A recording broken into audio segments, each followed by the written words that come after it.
¡Hey!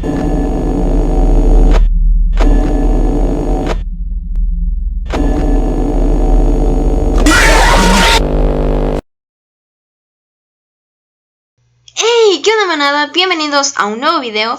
En este video es otro tutorial para los dos canales. Y en este video tutorial les voy a enseñar cómo descargar e instalar Five Nights at Freddy's 1, 2, 3, 4 y la edición de Halloween del Five Nights at Freddy's 4. Bueno, sin más preámbulos, comencemos con este tutorial. Para empezar, como siempre, se van a ir a los links que les voy a dejar aquí abajo en la descripción. Van a estar subidos por Mediafire e intentaré también subirlos por Mega para aquellos que les guste descargar por Mega. Bueno, para descargar por Mediafire se van a ir a los links que les dejo aquí abajo en la descripción. Como pueden ver, todos tienen captcha y aquí no sé qué ha pasado. Vamos a recargar la página. Ok, ya. Ay, ¿qué está pasando? Oh. Ok, ahorita está teniendo unos problemas Mediafire, pero con ustedes posiblemente no van a tener ese problema. Así que, pues, ustedes les va a pedir aquí que rellenen un captcha. Ustedes lo rellenan. Es fácil los captchas. Algunas son de imágenes, otros son de poner letras, no sé. Son diferentes captchas, pero todos son muy fáciles. Una vez que hayan introducido el captcha, ustedes le van a dar clic aquí en Authorize Download. Y se les va a empezar automáticamente a descargar los juegos. Una vez que tengan ya descargados los 5 juegos, se van a ir a donde están descargados sus juegos. Yo los tengo aquí. Ustedes van a tener el Five Nights at Freddy's 4 Halloween Edition. Es una versión portable, por lo que ustedes solo dan doble clic a este pequeño icono y se les va a abrir automáticamente sin ninguna instalación y van a poder jugar sin que les ocupe algún espacio en su disco duro. Entonces, para el Five Nights at Freddy's 1, donde está aquí, si necesitan instalación, no sé si les dejé el instalador o el archivo RAR completo. Pero bueno, ustedes lo extraen, les van a salir estos dos archivos. Es un LM y una aplicación .exe que es el instalador. Ustedes solamente le dan doble clic aquí al instalador y es muy simple. Le dan siguiente de instalar, seleccionan el destino donde quieren que se instale. Y una vez ya hayan instalado el Five Nights at Freddy's 1, les va a salir un icono aquí en el escritorio. Y si no, pues se van a disco local C, games, y aquí lo van a tener. O si no, también va a estar en archivos de programa Five Nights at Freddy's y aquí está. También está el desinstalador para quien lo quiera desinstalar. Bueno, volviendo a las carpetas, para el Five Nights at Freddy's 2 también no recuerdo si es un instalador o es también como el Five Nights at Freddy's 4 Halloween Edition. Entonces, ustedes, pues, si es un instalador, pues ya lo ejecutan. Creo que es portable también, no estoy segura. Pero, pues, sería lo mismo si es instalador, siguiente, instalar, bla, bla, bla. Y si es portable, pues ustedes ya solamente le dan le dan doble clic y comenzarán a jugar normalmente. En Five Nights at Freddy's 3, sí es un setup. Ustedes le van a dar doble clic. Les voy a enseñar cómo es el setup de estos juegos. No sé si sean iguales, no me acuerdo. Hace muchísimo que los instalé, casi de recién que salieron cada uno. Vamos a ver, ok, sí. Todos los instaladores creo que son así. Perdonen mi ignorancia si no lo es. Aquí les tienen marcada la casilla de instalar el juego, crear un acceso directo al escritorio y visitar la página del juego. Ustedes, si quieren, desmarcan estas dos o como quieran, es su decisión. Ya le dan next. Aquí les va a pedir que donde desean instalarlo. Palabras inmortales mías. Solo ocupa 115.1 megabytes. No es tanto, la verdad, pero pues sí necesitan esos megabytes disponibles, pues. Ya le dan aquí, seleccionan la ruta y le dan a instalar. Estoy extendiéndome bastante con este tutorial, pero bueno. Ay, me ahogo. Aquí es la versión 4 del juego. Aquí está el instalador. Este sí es un instalador. Así que ustedes ya solamente le dan doble clic y lo instalan. O creo, ay, no sé. Es que hay dos portables, no sé cuáles sean. La verdad, perdón en mi ignorancia. Pero pues sí, los portables son simplemente eso, son el juego ya listo, sin ninguna instalación. Ustedes solamente le dan doble clic al acceso y se les empezará normalmente el juego. Pues eso sería todo. Ahora vamos a comprobar que sí funcionan los juegos. Voy a hacer unos gameplays sin audio, así que muchas gracias por ver este video. Espero que les haya gustado y que pasen horas entreteniéndose con Five Nights at Freddy's, estos maravillosos juegos creados por Scott Cawthon. Y pues nada, muchas gracias por ver el video. Les dejo aquí abajo mis redes sociales, así como después de estas demostraciones en el otro les dejo también los links a mis redes sociales. No olviden suscribirse si les gustó este video para ver más videos como este en el canal.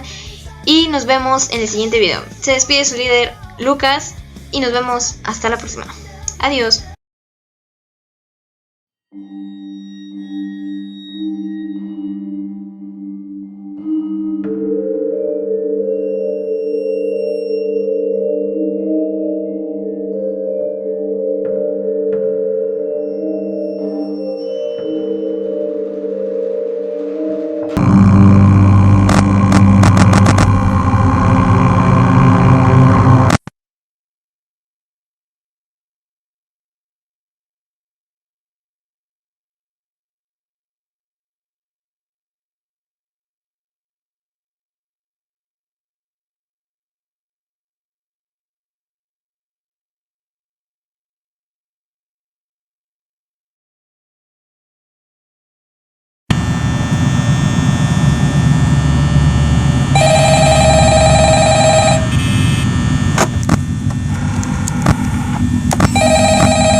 Freddy and his friends tend to become more active as the week progresses.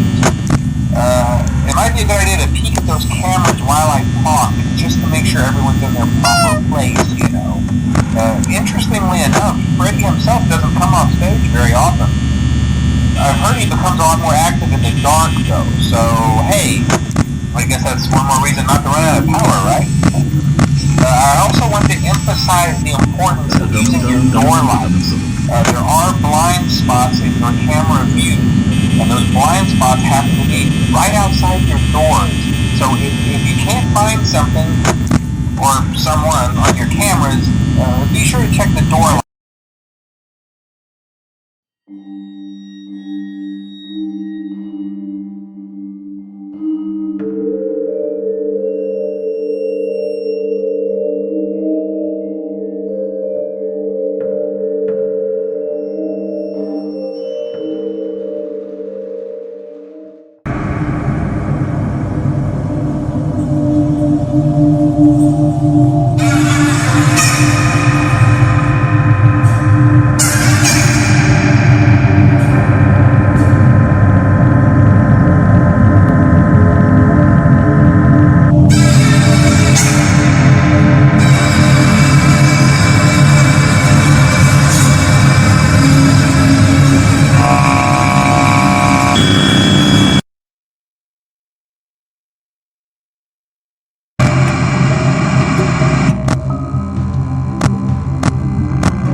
Hello, and welcome to your new summer job. at the new and improved Freddy Fazbear's Pizza. I'm here to talk you through some of the things you can expect to see during your first week here and to help you get started down this new and exciting career path. Now, I want you to forget anything you may have heard about the old location, you know. Some people still have a somewhat negative impression of the company. That old restaurant was kind of left to rot for quite a while, but I want to reassure you, Fazbear Entertainment is committed to family fun and above all, safety. They've spent a small fortune on these new animatronics. Facial recognition, advanced mobility, they even let them walk around during the day. Isn't that neat? But most importantly, they're all tied into some kind of criminal database so they can detect a predator a mile away. Heck, we should be paying them to guard you. Now that being said, no new system is without its kinks. You're only the second guard to work at that location. The first guy finished his week but complained about conditions. We switched him over to the day shift. So, hey, lucky you, right? Mainly he expressed concern that certain characters seemed to move around at night and even attempted to get into his office. Now, from what we know, that should be impossible. That restaurant should be the safest place on Earth. So while our engineers don't really have an explanation for this, the working theory is that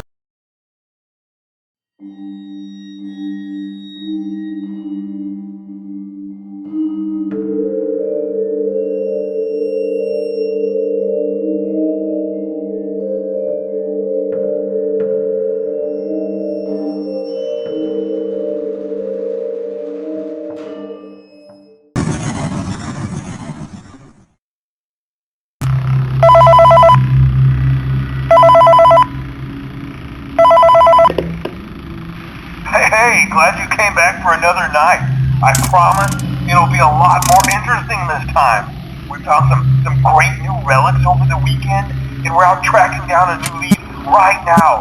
So, let me just update you real quick, then you can get to work. Like, the attraction opens in like a week, so we have to make sure everything works and nothing catches on fire. When the place opens, people will come in at the opposite end of the building and work their way toward you, then past you, and out the exit. Yeah, you've officially become part of the attraction. You'll be starring as a security guard. So not only will you be monitoring the people on the camera as they pass through, you know, to make sure no one steals anything or makes out in the corner, but you'll also be a part of the show. It'll make it feel really authentic, I think. Now let me tell you about what's new. We found another set of drawings, always nice, and a foxy head, which we think could be authentic. Then again, it might just be another crappy cosplay. And we found a desk fan, very old school, metal though. So watch the fingers. Right now the place is basically just, you know, flashing lights and spooky props. I honestly thought we'd have more by now. If we don't have something really cool by next week, then we may have to suit you up in a furry suit and make you walk around saying, boo. But, you know, like I said, we're trying to track down a good lead right now. Some guy who helped design one of the buildings says it was like an extra room that got boarded up, or something like that. So, we're going to take a peek and see what we can find. For now, just get comfortable with the new setup. You can check the security cameras over to your right with the click of that blue button. You can toggle between the hall cams and the vent cams. Then over to your far left, you can flip up your maintenance panel. You know, use this to reboot any systems that may go offline. In trying to make the place feel vintage, we may have overdone it a bit. Some of this equipment is barely functional. Yeah, I wasn't joking about the fire. That's a real risk. The most important thing you want to watch for is the ventilation. Look, this place will give you the spooks, man, and if you let that ventilation go offline, then you'll start seeing some crazy stuff, man. Keep that air flowing. Okay, keep an eye on things, and we'll try to have something new for you tomorrow night.